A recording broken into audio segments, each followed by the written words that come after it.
Welcome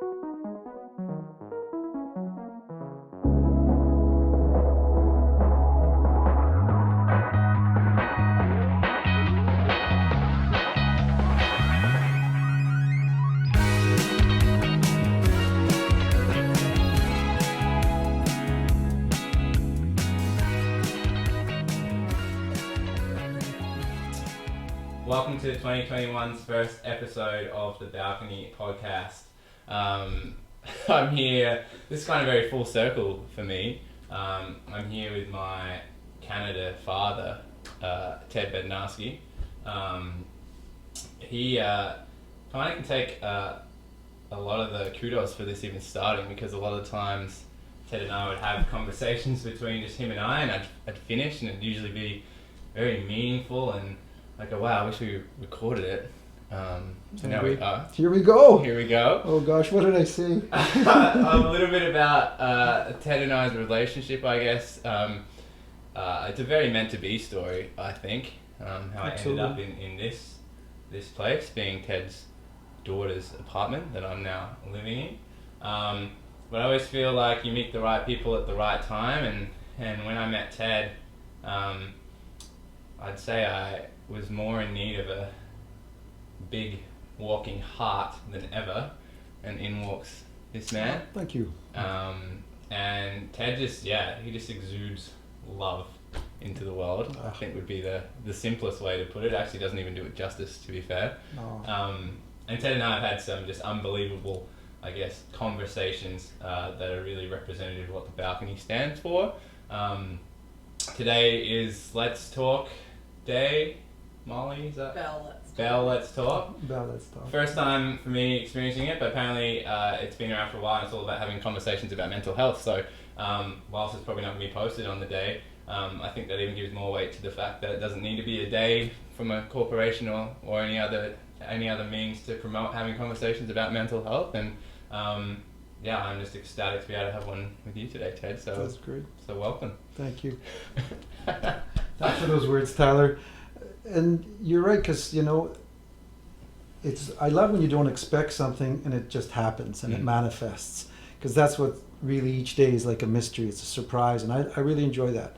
And when you came into my life and into my family's life, and when you walked up the front steps of our home and I saw you there, it was like instant, where there was just a great heart connection and a wonderful vibration, which right from the very minute was like as if I was talking to my brother or a friend that I've had for years. And that was really unique. And it just has blossomed and grown into some of the great conversations you and I have. And we're on the same sort of plane, walking this earth, doing our best and waking up each day and just wanting to love everyone and to really give that out, because I truly believe and I know in my heart that love is truly the key to living each day, to giving everyone, no matter who you come across or who walks across your path, just to give them that hope or that recognition that it's okay and I love you and it's a good day. And if it isn't a good day, because a lot of people have bad days, and I've been there countless number of times, but you just want to have that little bit of support and encouragement. And I know that when you and I started talking, it was we talk about sports and about the Blue Jays and about Australia sports and football and hockey, but what I really enjoyed is when we started to break into some of those hard questions, which especially men have a little bit of a hard time releasing, or getting off their chest, so to speak. And it was so natural for us, so we were able to talk about anything. And the one thing that I loved and I love is that there's trust. And that's what I really enjoy about our friendship and our relationship. It's never where I'll maybe download something that's happened in my life or something and then it's not like I'll walk out the door and say, hey, that Tyler guy, you should hear about his story. It's very personal. It's very confidential, and it's very balcony-ish. Well, Yeah, you've already touched on a few things that I was hoping that you would organically bring up. Well, I think maybe let's speak specifically about the balcony concept, Sure. because this is the balcony podcast, and I remember when I first told you about it. I don't think, it just came up in conversation, and I don't think I was like overly advertising this as something that I had done in Australia. It just was one of the passive comments, and I think you just immediately grabbed onto the idea, and we obviously didn't know at the time that we'd go through one lockdown or a second lockdown. And I even remember through the first one, you almost were ready to go to start building that community, people here. You're a big advocate for it being a success here in terms of being able to have an impact on people's lives, particularly men and men's mental health. You mentioned that already. You maybe want to explore a little bit more about why you think it is such a good initiative and the impact that it could have in our local community here. Oh, absolutely. No, from the very first moment and I think when I first met you, or we went out and had a bite to eat, I think you were wearing a balcony t-shirt or That's something. right. Yeah. So I was Yeah, like, anyway. but it was just when you started sharing with me about your story, how it all manifested back in Australia, it was like, it just resonated in my heart, because I said, that is great. Because I'm a huge, not an advocate, but I've done many, many men's groups, ever since I was a young man to where I'm now, and I enjoy them. Sometimes they get a bit too structured. Sometimes I don't enjoy them as much because maybe there's an agenda or something. I like it more where it's a little bit, where guys can get together, just feel comfortable in a place, be able to just share what's on their heart. And not that everyone in that room has to have an answer for what's going on in that person's life, but more just an understanding, to someone to lean a shoulder to walk with in this thing called life. And that's what I loved about that revelation, or that God-given gift that was given to you about starting something like that, because that is something that we could always use all over the world, because I find, especially, and you said it correctly, we were just about to start, and then all of this pandemic and the COVID happened, and isolation became a huge part in the whole world's part. With isolation comes depression, comes loneliness, comes thoughts that you shouldn't be thinking, whereas together, that's where you want to sort of be able to be at a place where you can feel, or that it's okay, I'm going through the same thing, or what can I do to encourage you or to help you? So the balcony was the best platform, and I'm really excited to see where it goes. Yeah. A couple other things that you've already mentioned are just loving everyone, like making that choice. I remember one of the biggest takeaways that I had from one of the earlier conversations with you. I was going through a breakup, let's be real about the time that we were talking about it. And I remember you said that love is more than a feeling, that it's a choice that goes beyond that. But you expressed it in a way that was like almost eye-opening to me, into that choice of love beyond a relationship, beyond a partner, almost to everyone in humanity. And we've talked about it a fair bit just between you and I, but do you want to talk about, for those that are listening, where that comes from, and where that paradigm of just loving all the time comes from in your life? Yeah, and thank you, because you're right. Sometimes when something happens to someone, it's like an epiphany, or it's like a Rubik's cube, that all of a sudden it just goes click, click, click, and you get it, or you see something. And what you're sharing about love, see, I'll just give you a little bit of a background, which you already know, because you've met my wife. I've been with my wife Carol for 40 years. I met her when I was 22. That's right, guys. Ted is 63. Look at him. 62. You look younger than me. That's it. Where's the mic? It's crazy. Like, oh my god. Anyway, sorry, I just had to get that in because it's the most beautiful human I've ever met. Anyway, it's such sad to say. You've been with Carol for 40 years. Yes. Yes, and we she had 2 children from her first marriage, which was just so beautiful. They're my children. We have 2 children from our natural marriage, and so I have 4 children, 4 grandchildren. But during that those first years, I was 22 years old, Mm. but I was in love. I fell in love. I had this feeling of love. It was awesome. And, but, you know, youth got better hold of me and things kind of went this way or that way. But Carol was always a solid partner. She always saw me for who I was in my heart, not for maybe my behavioral patterns, right? And I really kind of didn't pick up that or glean on that, but I always felt it from her, right? And then as we got on, we dated, and we got married, and life grew, and we raised our family, and kept on, you know, just moving forward. We always never stopped from, you know, getting counseling or having groups together.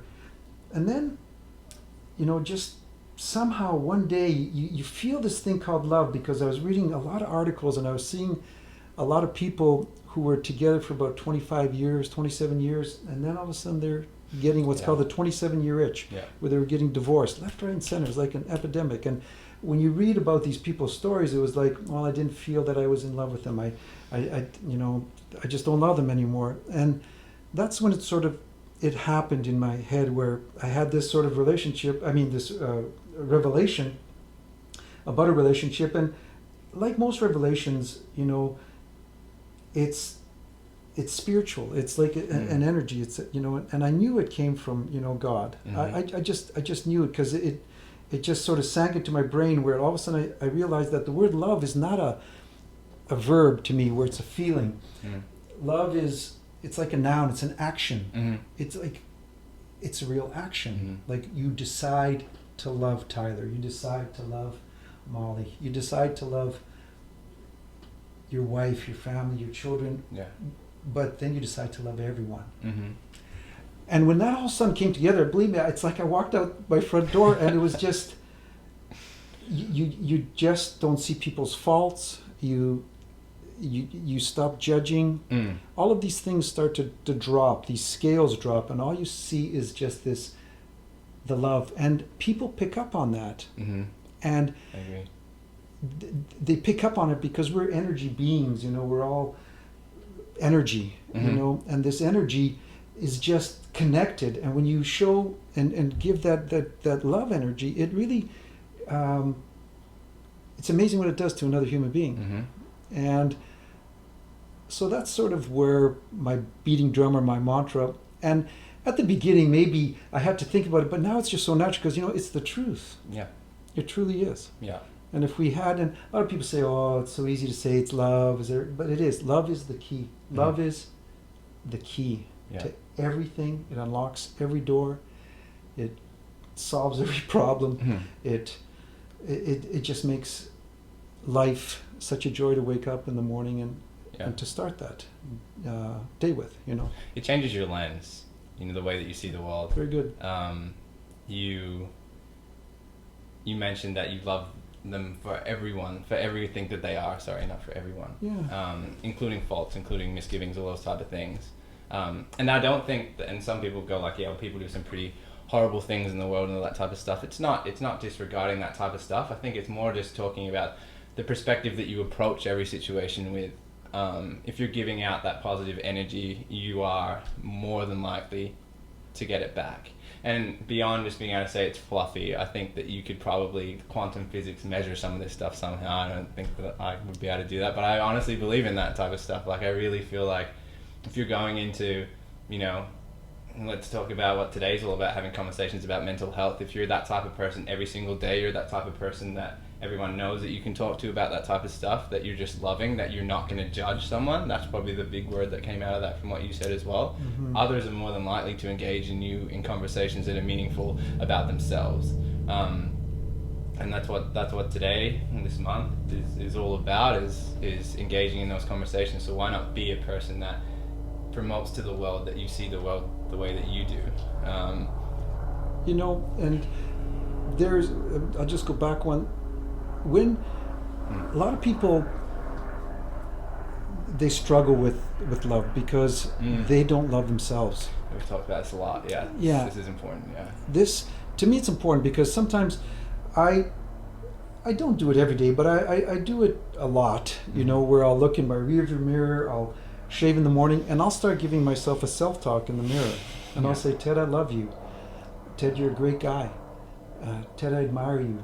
Ted, it's going to be okay. Ted, and it's not any 1 ounce of vanity. It's just that I need to fill my cup. I need to fill my cup to be able to give it to others. And unfortunately, we live in a world where a lot of times we get knocked down. Yeah. You're not good enough. Mm-hmm. Oh, I don't like the color of your skin. Oh, you're Muslim. Oh, you're Hindu. Oh, you're gay. You're. We put labels on people and we judge them, as opposed to looking at everyone saying, "I love me and I love you." Doesn't matter anything about color of the skin, your gender, your religion, anything of that nature. It's just we are all doing our best each day to walk this thing called life for the amount of years that we all have. Yeah. And I think it starts truly, you know, Tyler, is from inside here. Is to really have that that you're worthy, that you are loved, that God loves you, that unconditionally, you know, regardless of your behavior, just unconditionally. Yeah. And that, when you get that, that's that Rubik's Cube again, you know, where it kind of goes click, click, click, and you really believe it, and because it's the truth, then you can give that truth to others. You're so right, and I was writing about it today. Nice. That the way that you can serve the world the best is to be the truest version of yourself. Because you're the only version of you here, and that's for a reason, right? Like every person is so different, and that's purposeful. So if you're not the fullest extent of that person every single day, then you're actually taking something away from the world. So taking that time to focus on yourself, and I am having flashbacks of you doing that mirror chat to me, and me going home. That's right. Yeah, like giving myself a TED talk. Literally. But no, like it's not selfish to take time out of your day to focus on yourself. It's actually the most selfless thing that you can do is fully be yourself. You can't serve others in life unless you serve yourself first. And that cup analogy, I was having a conversation with a close friend last week about it. I was saying like there's almost 2 scales. There's what gives you energy and what doesn't. And you need to spend most, if not all, of your time on the side of the scale that's giving you energy, and that will fill you up enough that you can give your energy to others who need it at times. But if you're always in the other side of that and you're always dropping yourself down, then when someone else needs you, you can't do that because you're not there yourself. So serving yourself and loving yourself in that way is genuinely the best way to serve the world, and especially in these types of conversations as well, because sometimes people that need these conversations are at the lowest point of that. Sure. And sometimes it takes a lot of your energy to be able to bring someone back up. And that's like the premise of the balcony, like where that whole people need, see, because when you have a challenge, maybe it's a depression, maybe even deeper, maybe it's a chemical imbalance, maybe it's a genetic, maybe there's something mentally just not functioning, where you go in the world and you experience fear, anxiety, all of these sort of feelings that you're not accustomed to, and then when someone comes up to you and says, "Oh, hey, it's okay," or "Let me walk with you," and so to speak, "Let me encourage you." You sometimes, if you know that energy is pure, because it's like when I came here tonight, right? My beautiful wife, who I love for dear, she said, "Just be yourself," you know.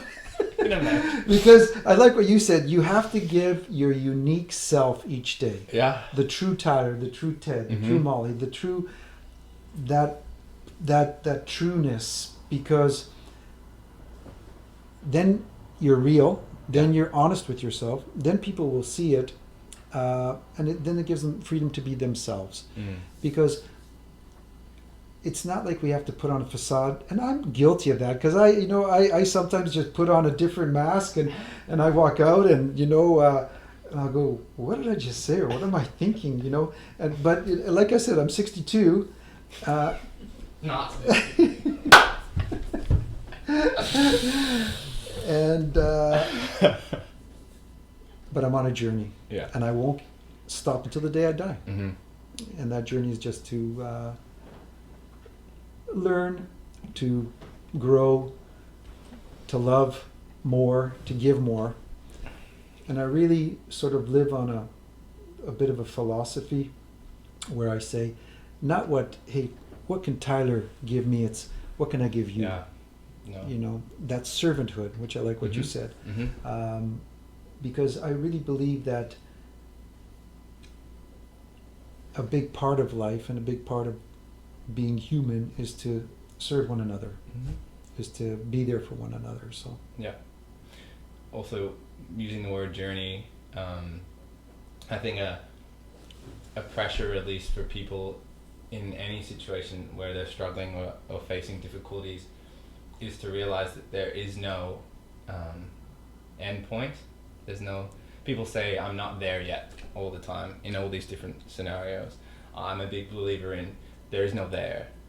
Like, you're just learning what you currently need to learn, and then you learn the next thing that you need to learn, and you'll just continue to go on. And that almost is what living is to me at this point now.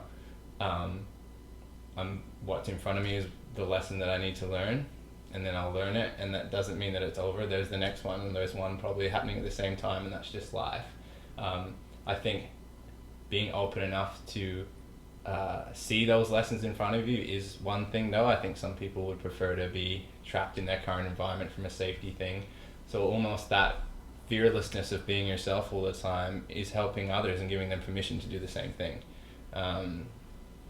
You're empowering others by that servanthood nature that we're talking about, I think. that's true. And it's also, you know, like, for example, let's talk about beliefs for a minute, right? Mhm. Because the beliefs that maybe I had 30 years ago, 20 years ago, 10 years ago, 5 years ago, a year ago, are not the same beliefs that I have now. Yep. Beliefs change, you know, it's the journey. Mhm. And you'll never arrive. You'll never say I'm there. Because something the next day will just sort of come up where you go, oh, wow, I want to explore that mystery, or Yeah. wow. And that's what I love about life. It's truly a mystery. And as I get older, I just find it even more exciting at times, you know, because there's just, everything is unfolding a little bit. You see things differently. And I still work on a lot of my, I wouldn't say issues, but a lot of my traits that I want to change. Yeah. And I know that I have that power inside me to change. See, one of the things that, you know, is my classic, and my wife will say this, is what I love about the balcony, Mhm. or the concept of getting together and talking, and, you know, just because it's sort of geared towards, let's say, a men's group per Sure. se, Yeah. is that sometimes if I'll get into an argument with my wife or whatever, I'll clam up. I'll go Mhm. into my cave, Mm-hmm. you know, and where she'll just talk and try to, you know, rip it out of me or get it out of me, but I'll just go in my cave, and I'll do that passive aggressive, Mhm. you know, where I'll just sort of shut down, and when I'm ready to come out of my cave, which might be 24 hours later or 48, Yeah. then I'll come out, you know, because I'm the man, I'm the caveman. But it's so silly to do that, Yeah. because it hurts me. Mm-hmm. It hurts our relationship. It's like just wasting 48 hours of your marriage, you know, or something in that regard. So those are certain things where you just want to release. And when you get together with men and you're able to share, it's easy for things to come off your chest, Mm-hmm. you know, because you're in a place, in an environment where you want to get off your chest. Because as soon as you get things off your chest, you become free. Mm-hmm. You're no longer that victim or that prisoner. Mm. Because when you hold on to things, you're that prisoner. You're that, you know, you get sick even, maybe physically. It can manifest itself like Manifest that. Yeah. itself, you know, Mhm. because, you know, fear, anxiety, stubbornness, you know, I'm right, you're wrong, attitude, it just grows into your body. It's toxic. You know?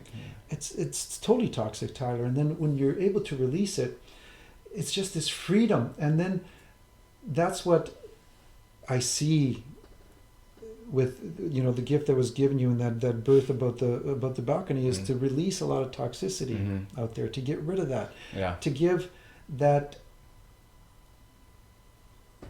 possibility Yeah. to be able to walk out the door and to know I'm free, I'm loved, I'm okay.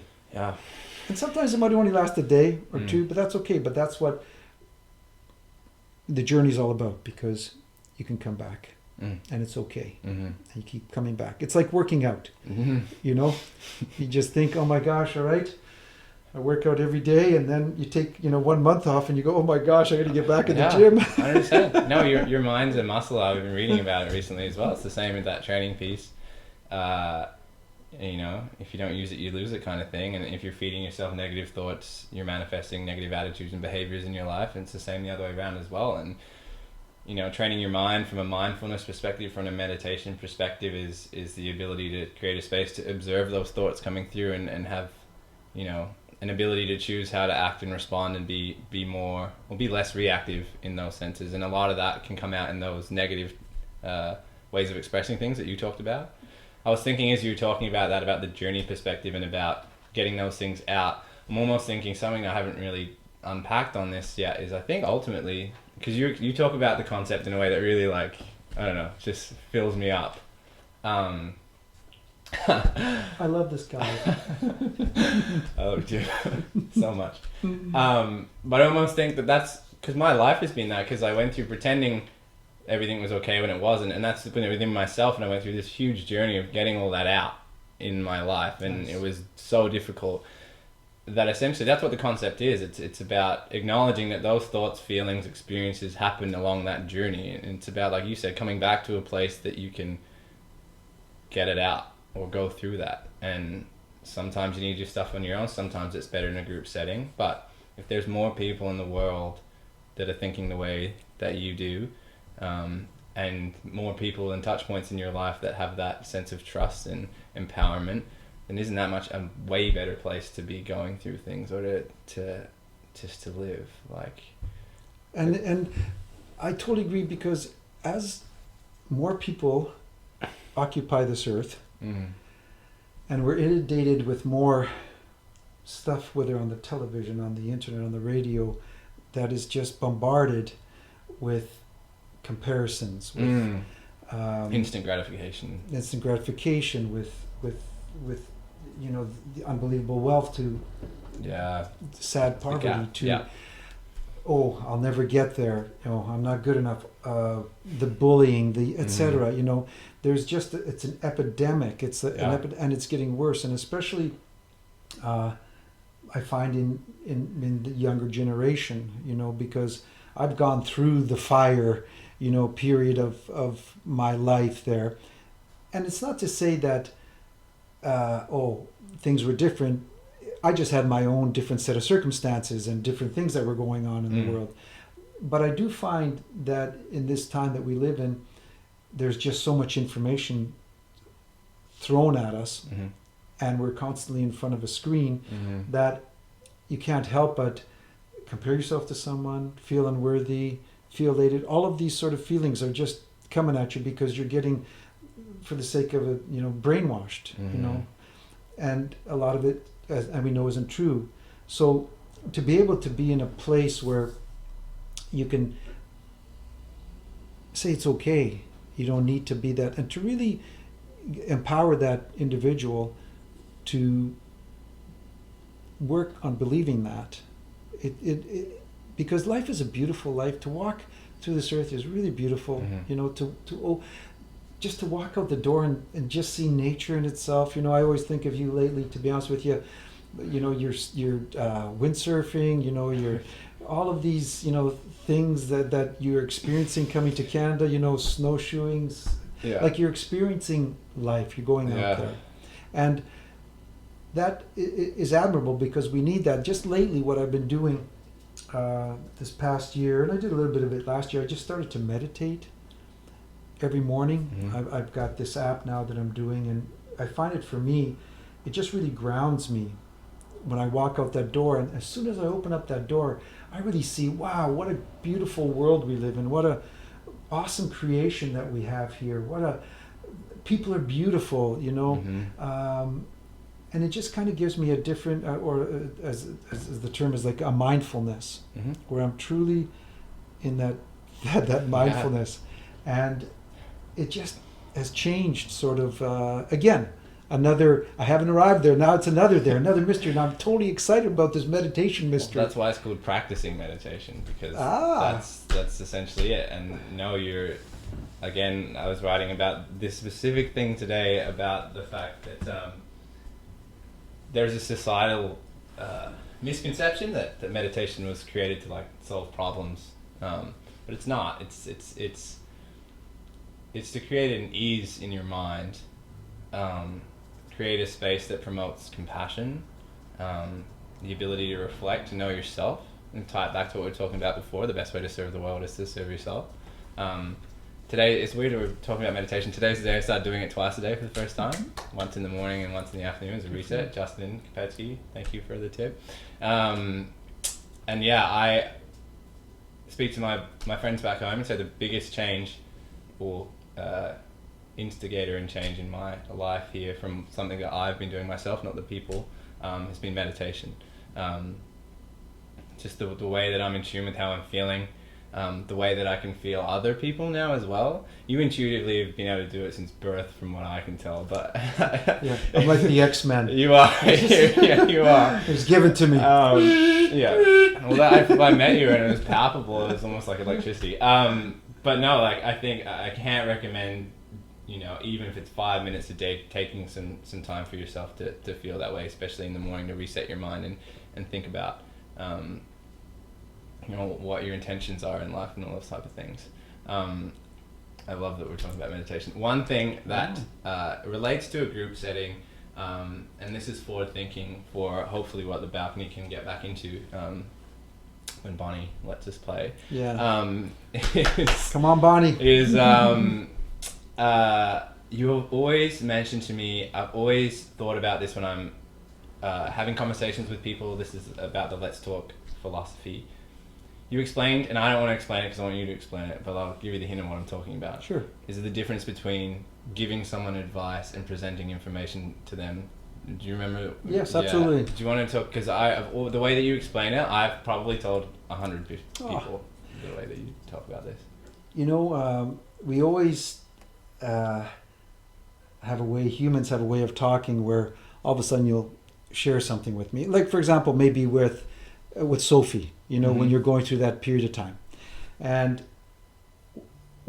there's a difference between really loving someone and arrogance, okay? And it's like when someone says, and then they do the classic and they go, Tyler, can I give you some advice? Yeah. Yeah. And as if, they are the... Oh, no, it. Everyone's experienced it. Everyone is, and then they'll share with you their advice, right? Mm-hmm. I find that arrogant. I really do, And however, if what we as humans sort of lose a little bit of, I don't know, the gift is that we talk too much and don't listen enough. Being a good listener is, I think, so much more communicative than a talker. So going back to, hey, Tyler, can I give you some advice? Whereas if when you're talking to somebody, then if Tyler would say to me, Ted, can I ask you a question?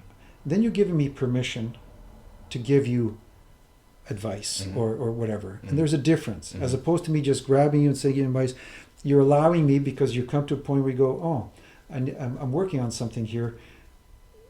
And you're asking me, Ted, can you help me through this? Or I need your advice on this. And you give me permission. It's a total different, am I explaining that sort of? Yeah, no, the permission point is a thing. And I think ultimately it doesn't have to be that person asking you to tell you something. I think, and we probably experience this a lot with just, I think, how we can interact with people naturally, is that sometimes there's that element of, that they need to talk about something, but it's that delivery of you're just throwing something down someone's throat or projecting something that they need to know versus seeking permission to maybe tell a story about yourself or present information in a way that's less invasive, less arrogant. And through that, asking that permission, a lot of times you will answer your own question. Always. And again, you always want to be gentle with everyone, especially when you're in a group setting with the balcony or whatever. You never want to come up with, dump that girl, you got to stop drinking. You know, with all this, you know, judgments and this sort of dictatorship sort of answers. No, there has to be and sometimes there's a place for that, but that's usually something that maybe takes a professional, you know, to where they know something a lot more than I do. I operate on the heart, you know. I operate on intuition. And I always just try to place myself where that person is, and I never see myself as better than that person, or I just see as we're equals. Yeah. And we're on this thing, like I've said a few times, on this thing called the life journey. And so a lot of times when you're in a setting of trust and comfort and safety and security, and people start to say, listen, I need to share something to get off my heart, they'll answer their own questions. Yeah. You know, so. Well, that's another, talking about promoting, having conversations about it. Yeah, I say this to people all the time, that sometimes the advice that you're getting, or the conversations that you're listening to, or the stories that you're hearing aren't going to provide you with the answers or new information, but you're going to hear something that chimes in your own mind that you knew where your heart really was, because you'll hear that and you go, no, that's not how I feel like, and then all of a sudden there's empowerment in your mind because you've come to it yourself. So that's another reason, is to promote having conversations about things, or listening to other people's stories. You mentioned before about the group setting where not everyone comes in maybe having something to say or needing to get something off their chest. That's kind of the whole point in a license as well. Not everyone's always going to be in that seat, but I think everyone being in a seat to receive and listen is super important as well. And even just sharing positive experiences in those settings can be a guiding lighthouse for someone that just needs to hear something, I think, as well. So, I mean, in summary of all that, it's just promoting talking and sharing and just sometimes being there. You're right, I like that. You don't have to be in a room and download or start, even if you don't say anything at all. Just being there gives that person healing sometimes. I agree. And you're right about, you know, it's like sometimes when you don't get it after, but you know, it's like reading something, and you could read it and read it and read it, and you've read it 50 times, and then all of a sudden that 51st time you read it and you go, I get it. You know, it just clicks. Yeah. And that's the beauty of it. Never give up. Never keep searching. I don't say striving. Keep searching, meditate, have that peaceful, that grounding, and you'll get there because you want to. If you really want to get healed, or I shouldn't say healed, if you really want to. I think maybe because you're saying the get there thing, to go back to what we were saying about not getting that, I think what I've learned more is about maybe not so much having aspirational maybe goals in that sense, but more it's okay to let go of things. Yeah, that's good. I'm a big anti-New Year's resolutioner, and I was having a conversation with someone about this. But I've shifted into it. I'm not a New Year's resolutioner, but I'm a New Year's let go or Yeah, that's right. I remember you used that. Yeah, I remember at Christmas you used that. Like, you changed that word. I'll probably have to flesh out how to say it in a smooth way, but like in terms of in the spirit of not having that getting there philosophy and the journey idea and the continual path, I think you learn in life over time what gives you energy, what doesn't, what you enjoy doing, what you don't. And I've had people ask me previously, like, Tyler, I'm not happy, I don't know what to do in my life. And I'm like, I can't answer that question for you, but I can definitely suggest thinking about the things that you don't love doing or that don't give you energy and letting them go. Sure. Because if you continue to do that over time, you should only be left with the things that you enjoy, the things that give you energy, the things that fill you up. We go back to those scales. And maybe in that sense, that's a way to think about those scenarios. I don't know. You know, everyone, what makes it, I like what you said, I keep going back, we're all unique, all 7 billion of us on the, everyone, it's like we're 7 billion snowflakes. Everyone's just the individual. We really are, you know, and that's the uniqueness about the human life, you know, is some people do let go. Like anyone can sit in this chair and talk to you, like really, you know, I'm honored, I love you, you know, C, I'm your Canada father, you know, all of the above. But anyone could sit in a chair, because when you get to a place where you know that someone is caring, and they really care, you know, people will start to, it's like the onion Yeah. peels. They'll start to, they'll start to come apart, Mm-hmm. and then all of a sudden, they might need to cry Yeah. because tears are the best words of the heart. They're such an expression, and when that comes, then the healing comes, and then all of a sudden it's like, it's like a tree. It just gets stronger and stronger and stronger, right? And then it's like the letting go part. So if something, because storms are going to come at us all the time. It's just how we deflect them. Mm-hmm. Thoughts will, and thoughts aren't the problem so much in our minds. Mm-hmm. Those thoughts, it's the authority we give those thoughts. Yeah. 100%. And when you don't give that thought authority, it's just a thought. Just let it go. Let it go. Mm-hmm. And the more, that was good the way you said, it's the New Year's let her go. It's gonna catch up. The more you let her go, Big hashtag. It's just, it's there. Mm. Realize it, so lean into it, Yeah. but just let it go. Yeah, difference between ignoring it and not experiencing it and letting it go. I think that's a very good point that you raise, actually, by leaning into it. That's what I probably was trying to get at before about being willing to see the lessons as they come, because sometimes those thoughts and those feelings you have to experience, you have to sit in before you let it go. So I think that's a really good point as well, is not just being dismissive of the storms. You got to ride it out, but don't let it sit on you and change you and be the be all and end all of what you're experiencing. It's that whole mindfulness meditation piece of, let it come through, let it do what it needs to do, and then just let it go. And let it go. You're right. Yeah. I heard a great analogy today. I kind of liked it. Mm. Because you sort of, I can see it. It's like when a thought comes in, or if you picture yourself, inside your mind and in your body, it's like a waterfall. Mm-hmm. So here's all your thoughts and everything just crescending, just cascading down, in front of you. But then take a step back, and that little cavity that's always in a waterfall, just behind a waterfall, it's like a space there's, and just look from there at the waterfall, and that waterfall is like your thoughts and things, and accept them, lean into them, acknowledge them, be mindful of them, because that's the mindfulness part, and then just let it go. But I like that because I saw myself kind of step back from Ted. Yeah. If that's the right way of saying it. No, well, that's. I'm still working on this meditation stuff, but it was good because I'm a real picture kind of guy. I like descriptions. Yeah. I'm a You're definitely a picture kind of guy, but you can't see it. But there is a photo of Ted on the wall. There. He's downplaying, the beautiful side of things. But Ted's career may have had something to do with some photos as well. You can put that together over time as well.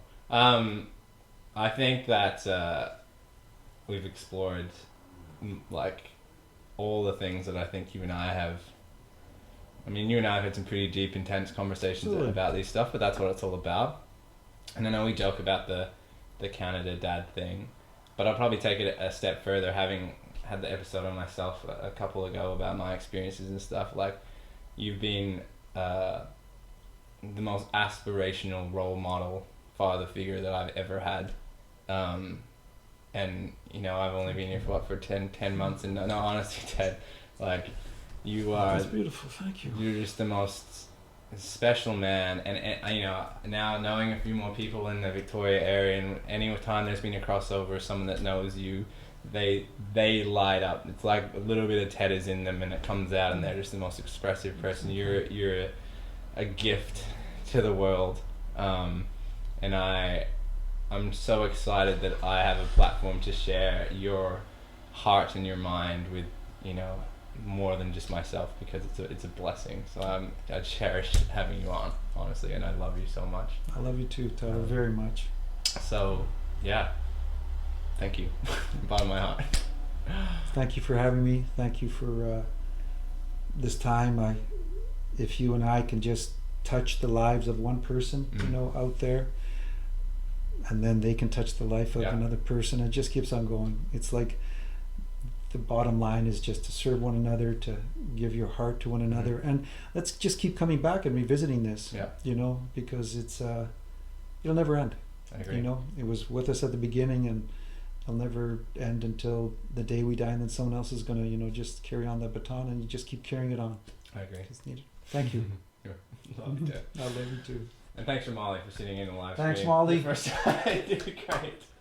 Boy, she has grounded me. You do well to sit there and be present.